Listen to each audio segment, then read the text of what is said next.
সালামু আলাইকুম সুপ্রিয় শিক্ষার্থী বন্ধুরা, আমি সাহাত আমিন অনিক স্বাগতম জানাই তোমাদের টেকনিক ইজি এডুকেশনে। চলে আসলাম তোমাদের সামনে পাঠ্য বই পৃষ্ঠা নম্বর 15 এর চ এবং 6 নম্বর অঙ্কের সমাধান নিয়ে। এখানে আমাদের 6 নম্বর অঙ্কটাতে বলেছে যে ঠিক উপরের প্রশ্নে তোমার উপরের প্রশ্ন বলতে তোমার যে ঘ এবং উতে যে প্রশ্নটা ছিল সেখানে তোমার বর্ণিত সেট এস এস এর একটি প্রকৃত উপসেট বর্ণনা করো। প্রকৃত উপসেট বুঝতে হবে।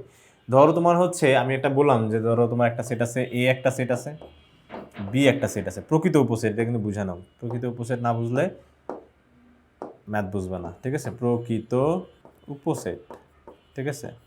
তাহলে দেখো এখানে তোমার ধরো একটা মান আছে 1 2 3 আর এইখানে তোমার একটা সেট আছে তোমার 1 2।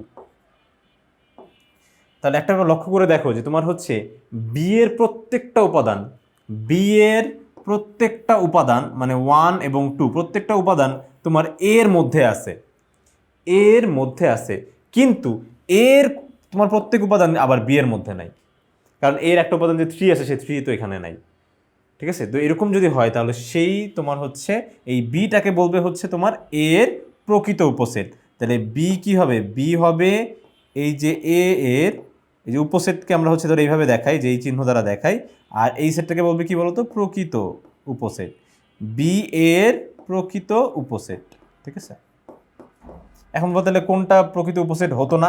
যদি একদম পুরোপুরি মিলে যেত, পুরোপুরি যদি মিলে যেত, সাপোজ এখানে আছে তোমার 1 2 আর এখানে ধরো তোমার 3ও আছে, তাহলে দেখো 1 2 3 পুরোটাই মিলে গেল না? এখানে 1 2 3, এখানে 1 2 3, তাহলে এটাও একটা উপসেট, কিন্তু প্রকৃত উপসেট হবে না, ঠিক আছে? তাহলে প্রকৃত উপসেট হতে গেলে তোমাকে কিন্তু অবশ্যই কিছু কম থাকতে হবে, ওকে?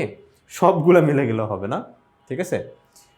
তাহলে এখানে তোমার এমন কিছু থাকতে হবে যে না 1 2 মানে এখানে সবগুলো মিলে গেছে ঠিকই, বাট এইখানে তোমার এমন কিছু সংখ্যা থাকবে যেগুলো এর সাথে মিলবে না, ঠিক আছে?